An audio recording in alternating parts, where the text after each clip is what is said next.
Hello everyone, welcome to Plenty with Sulo with Daily Mirror Online. Our venue partner Hatch, hair and makeup, headmasters, and our clothing will be GFlock with the camera partner Camera Hub. Be tuned to Daily Mirror Online. Hello everyone, welcome to Plenty with Sulo on Daily Mirror Online. Today our guest is Rohan Masakorala, who is an export and logistic professor. Hi Rohan, welcome to Plenty with Sulo. Yes. This is just an informal discussion, Rohan. Yeah. I want you to do a self-introduction because that will help us to proceed the discussion. Yeah, so my background is I'm an economist by profession. Okay. I consider myself a global citizen with a Sri Lankan rural background. Okay. Because I grew up to age 12, which the brain growth is out of Colombo and in rural Sri Lanka. So I have a good idea of what Sri Lanka is. Right. And I also got a global exposure in my higher education, and I've been living overseas. So I always call myself a global citizen with a rural Sri Lankan background. In terms of my profession, yes, although I studied economics, I entered the export industry about 3 decades back. Okay. And that was my foundation for getting into the love of international trade. And as an offshoot of it, I got into the industry of shipping and logistics, which is correlated to exports. So over the years, I have tried to make Sri Lanka an international export and a logistics hub and try to contribute the best possible way that I could do that. And today I am the CEO of the Shippers Academy, which is into training and development in the logistics and export field. Yeah. And I also currently is holding the position as the Director General for the Rubber Manufacturers and Exporters, and formerly the Secretary General for the Joint Apparel Association Forum. And I also chair the National Committee on Export Development for Logistics at the Export Development Board. Right. So coming from economics background, getting into export, logistic, and I know you speak a lot about media also, and you make your voice where it's necessary. So is it the background that makes you to speak, or it's just that your personality? I think it's a mix of both. Sometimes, yes, I'm very active in media, especially social media. I want to tell what I feel without hiding my feelings. End of the day, I always had a national interest for Sri Lanka.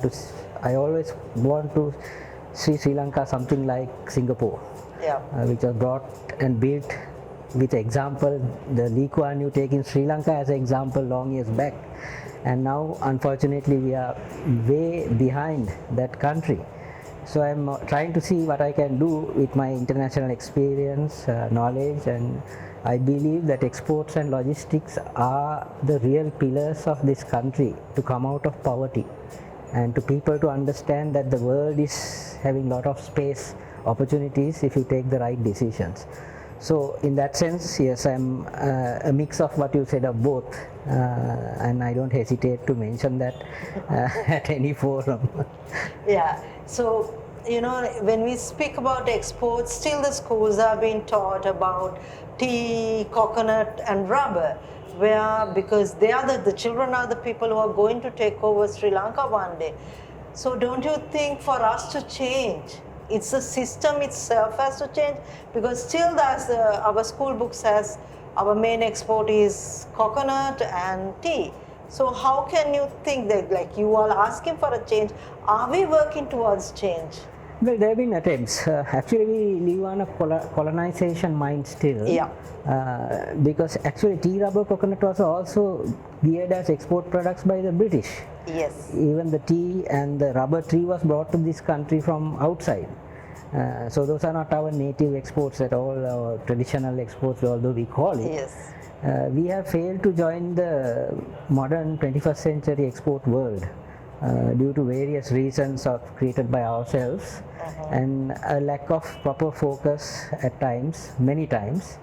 And therefore we have got into kind of silos in working. So as a tea, rubber, coconut, and little bit of apparel, which was the game changer in the 90s. So now we want to move beyond apparel, and we came up with a national export strategy, but then again that is not moved forward properly. So yes, Sri Lanka is actually very backward in terms of exports now compared to the other countries like Vietnam, Bangladesh, and even some of the African nations who are coming up. Yeah. Collectively we have gone back, and seems that we are still not in a very steady position. So the logistic is something, it's a trend now, right? Because my daughter just got into university and she didn't know anything about it. So she came and asked me, they're asking me to select management or logistics. So my mother was 76 years, didn't know anything about logistics, said, no, you go for management, logistic is nothing, you don't have a market. So I was telling her that what logistic is. But being the center of having the famous harbors and everything, do you think that Sri Lanka is ready to take logistic as a business? We are not ready, but we are the ideal location in the Indian Ocean. Just to give you a background, when you're talking about the value of the logistics industry, so you see the global fashion industry is valued at about a $1 trillion industry. Okay. Right? The logistics industry is valued at $4.7 trillion. So you can see the difference of what the logistics industry is, how big it is. Yeah. It's our day-to-day life. Logistics is, I mean, you come from home to here, it's logistics. Yep. So whether it's a product being sent to United States, it's logistics. You go to the supermarket and buy something, it's logistics. So people don't understand the modern concepts of logistics. As a result, especially in countries like Sri Lanka, where education system doesn't talk about these subjects, obviously people are ignorant, and you can't blame the people, because when you're ignorant you don't know it. Very simple as that. But coming back to your question about Sri Lanka's geography, yes, very important question you asked actually. Actually, Sri Lanka lost out to Singapore in the 1960s. Okay. In the 1960s, Singapore was way behind Sri Lanka. Yeah. And British had created top ports here in Trincomalee and Colombo and Galle. The colonization did help us to create major ports. Yes. But when we got independence, we nationalized all these institutions, including the key oil industry. Okay. Singapore's secret of becoming the hub in Asia is actually energy. So they are the number one supplier of refined energy in this part of the world and in the world. If you take shipping, Singapore is number one in the world, not Middle East. Yeah. They are the ones who refine. So Sri Lanka was actually the key place in 1962 when we nationalized and asked the foreign companies to leave. So the foreign companies left Sri Lanka and went to Singapore, and they set up massive refineries to bring in crude oil from the Middle East and other parts of the world and refine and resend it. As a result, Singapore became a major energy hub and a shipping hub. Combine those two, they became a financial hub and a tourist hub. So that is what we lost was taken by Singapore. So we should have been Singapore today instead of Singapore being what it is today. Sure. So we lost opportunities, and still the world is going to be a $200 trillion economy in 30 years. Yeah. Believe me, today it's only 90 trillion. 90. So which means there's enough space for Sri Lanka to get back to where its real geography tells to the world. For that, of course, we need to be intelligent, focused, and non-political in economics. Yeah, I agree, non-political in economics. So coming back with the exports and the logistic and all that, but for some reasons we have more, I would say, aging population than the young population. So while we have a lot of experienced people, are we really using the experience or knowledge, or are we complaining about the millennials? There's a huge gap happening and huge change happening in Sri Lanka. Absolutely. Sri Lanka, due to many reasons, including the war, most knowledgeable people have left the country. Yes. Even today, who are knowledgeable people around are not having an open flow to discuss things because it is economically politicized. Yeah. As a result, the right mix is not coming out. So I don't blame the millennials at all, because I mean, when you're a child, you grow up according to the environment, right? As I told you, I came from the rural background, therefore I understand the rural child's mentality. Yes. Up to grade 5, I was outside Colombo, so I understand their feelings. So I cannot blame somebody who is ignorant. Yeah. So the current social structures really doesn't help Sri Lanka to move forward. I am worried about it as a citizen. The picture is not very, I would say, rosy. Yes. I don't want to give nice picture, but yes, geography, logistics, a center for exports, all possible. if we go on the right direction.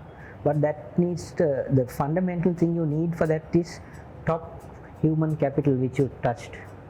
And there is a aging population and there is a ignorant population. Yes. These two are not good recipes for to achieve those targets.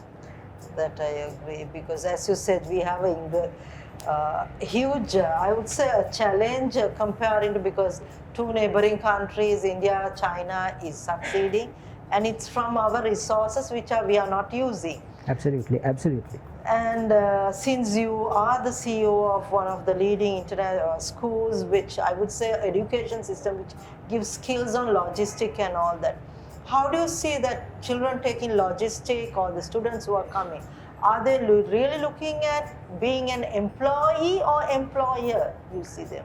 To tell you the truth, a majority of students who come to me want to leave Sri Lanka and go to another country. Okay. So they want to get skills in international trade and logistics. Because globally, every country wants to be in the export business and connective with the knowledge of international trade, which includes logistics. Yeah. So they all come to me to get certifications to either get jobs or to migrate or do something to do outside Sri Lanka, because they see the potential much higher in those countries. Okay. And Sri Lankans who have gone overseas have done extremely well.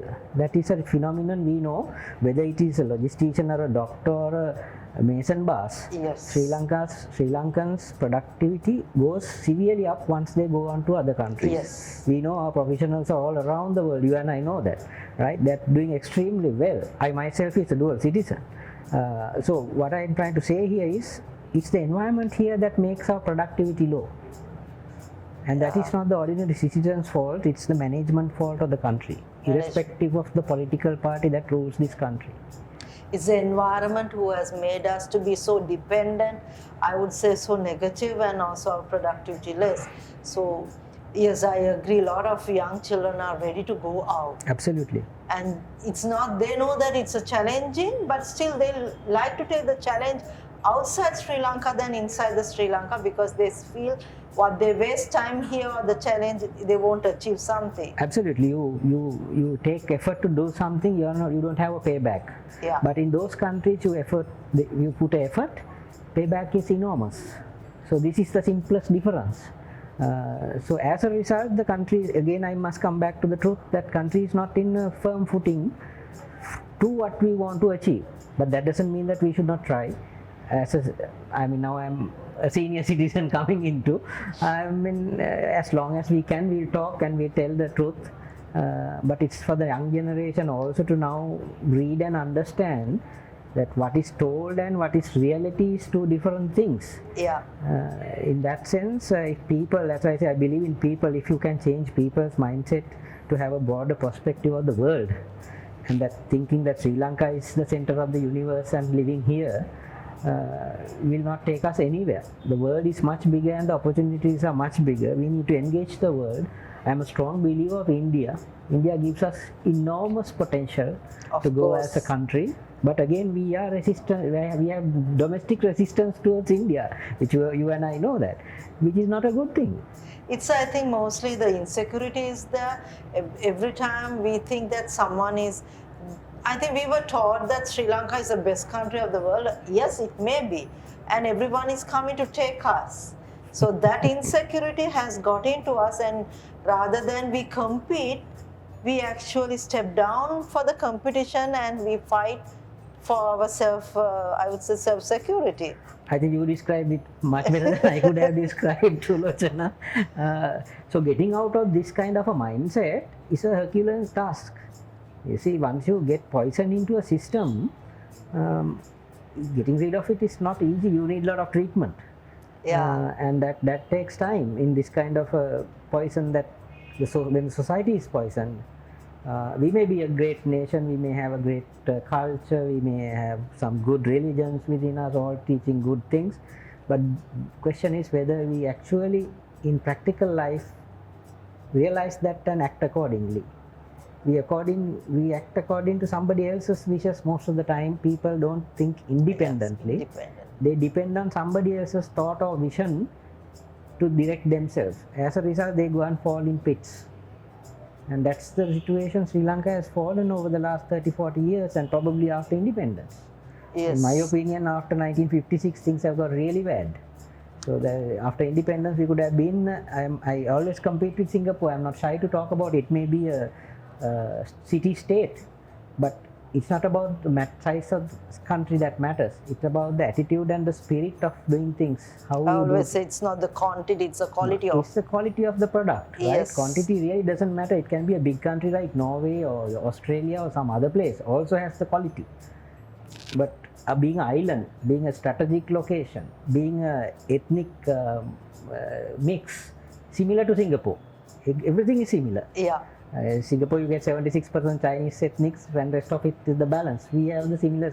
Sinhalese is having 70% and rest of the. So we have the same mix also. We have the same old religions also. It's just the attitude has to change. Absolutely. So we know the issues. We have been talking about issues for last 20 or 30 years.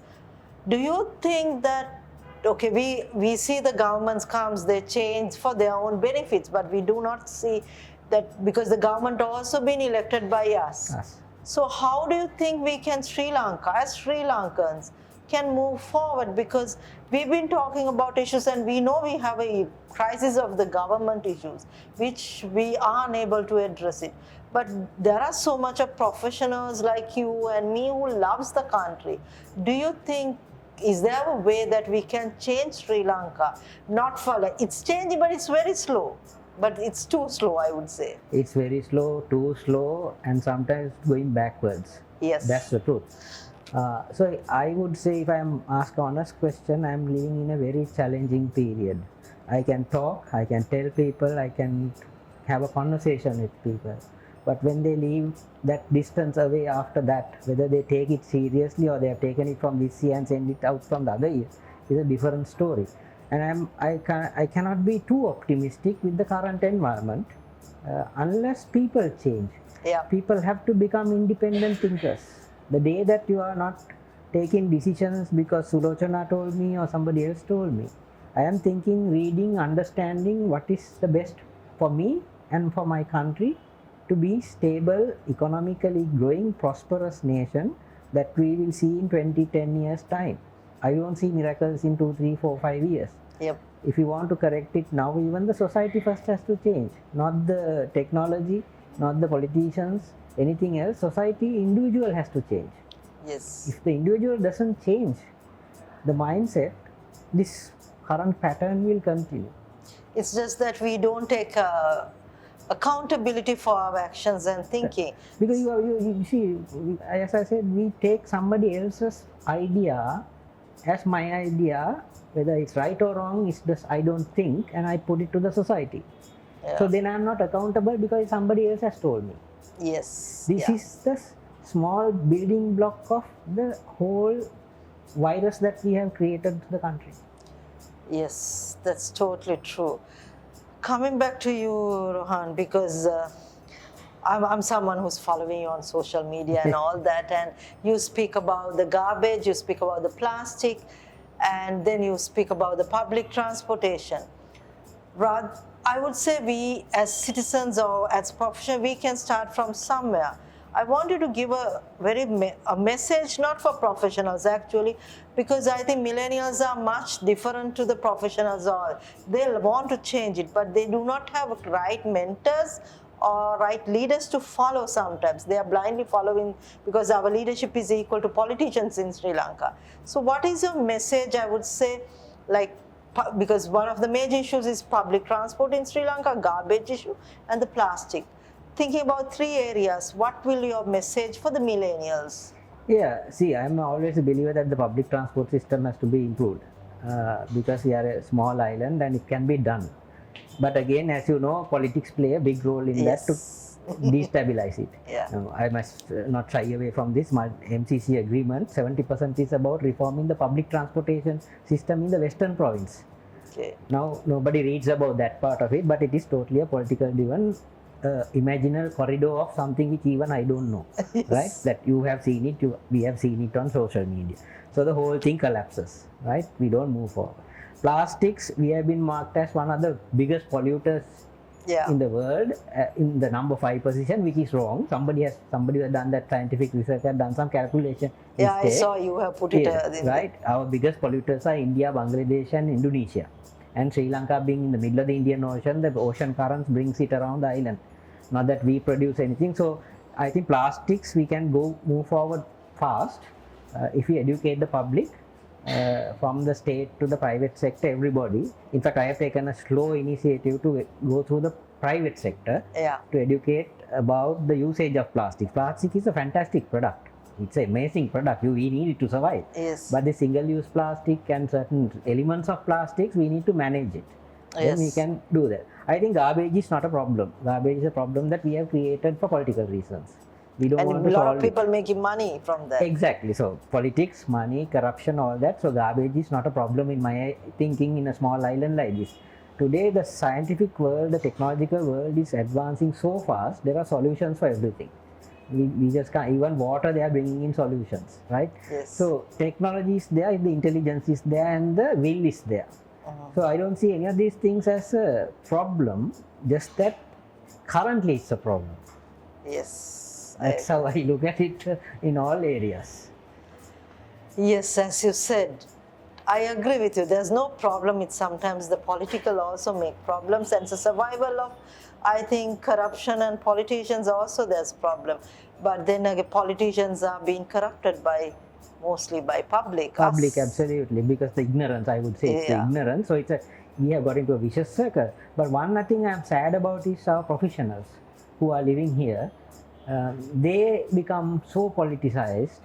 They forget their cogwheels they are made out of professionalism. Yeah. They know subject matters, but they will not hide away. If a politician says something wrong about a subject matter, they'll keep quiet because it's my favorite friend because he's given me a business. So unfortunately, an educated class also has got into this cogwheel of corruption through political connections, and they are politicians all professionals, all right. That is there. I don't deny that, but whether they really deliver for the country is a question. It's a question, yes. I know. I have been addressing it very much. And it's been a very thoughtful discussion, Rohan, because I have been waiting to discuss with you because you speak openly, and this is something I really wanted to get into the public, that we professionals has a, I would say, responsibility towards changing, not just talking about Absolutely. issues. So thank you so much, Rohan, for coming and sharing your thoughts, and it's been a pleasure to have you. Thank you very much, Sulochana, for inviting me, and it was a great pleasure to talk to you also. Hello everyone, we are just finishing another episode of Plenty with Sulo, and be tuned to Daily Mirror Online. Thank you.